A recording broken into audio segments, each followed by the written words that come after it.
السلام علیکم ورحمۃ اللہ وبرکاتہ۔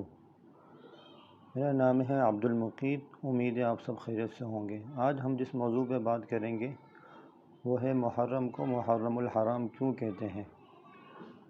محرم کے مہینے کو محرم اس کی تعظیم کی وجہ سے کہتے ہیں۔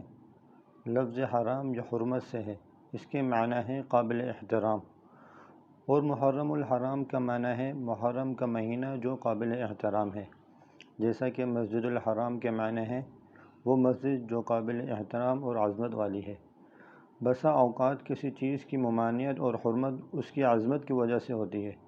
محرم الحرام ان 4 مہینوں میں سے ایک ہے جنہیں اللہ تبارک و تعالی نے حرمت والے مہینے قرار دیا ہے۔ وہ 4 مہینے یہ ہیں: ذوالقعدہ، ذوالحجہ، محرم الحرام اور رجب۔